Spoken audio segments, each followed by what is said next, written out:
Kepiting ini hampir saja tenggelam. Seorang gadis nekat menariknya ke darat. Yang mengejutkan, kepiting itu tampak seperti berterima kasih. Ia menganggukkan kepalanya pada sang gadis. Gadis itu menepuk kepalanya sambil berkata, "Sepertinya kamu jatuh karena tidak beruntung ya." Padahal, gadis ini alergi terhadap kepiting. Namun tetap saja, ia membawanya pulang sebagai peliharaan. Nama gadis itu adalah Girl. Ia menemukan ayahnya yang bergelar PhD dan berharap dipuji. Tetapi, sang ayah tidak punya waktu untuknya, terlalu sibuk dengan penelitiannya sendiri. Tak lama kemudian, ia melihat anggur merah di pohon dan memberikannya pada si kepiting. Dengan penuh kasih sayang, ia menamai kepiting itu Crab. Suatu hari, saat ibunya sedang mencuci pakaian, ia tiba-tiba melihat kepiting besar ini dan berteriak sekencang-kencangnya. Saat itu, kepiting tersebut sudah tumbuh sangat besar. Teriakan itu membuat sang ayah terkejut. Ia menjatuhkan bahan kimianya dan langsung berlari tanpa membereskannya. Sementara itu, kepiting sudah berlari keluar dan gadis itu masih memberinya anggur. Tepat pada saat itu, bahan kimia yang tumpah bereaksi. Rumah gadis itu rusak parah dan ia kehilangan keluarganya.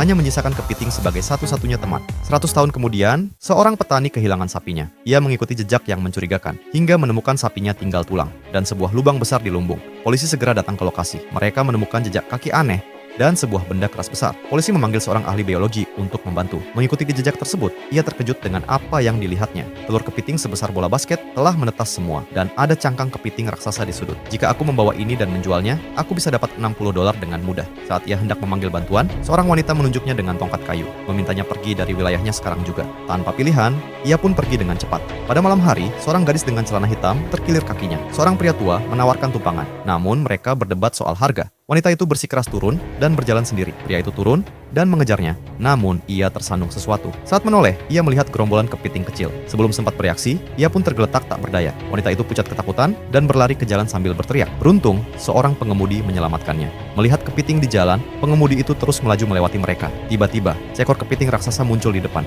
Pria itu panik dan membanting setir, menghindari bahaya. Melihat anak-anaknya hancur, kepiting raksasa itu mengeluarkan suara memilukan.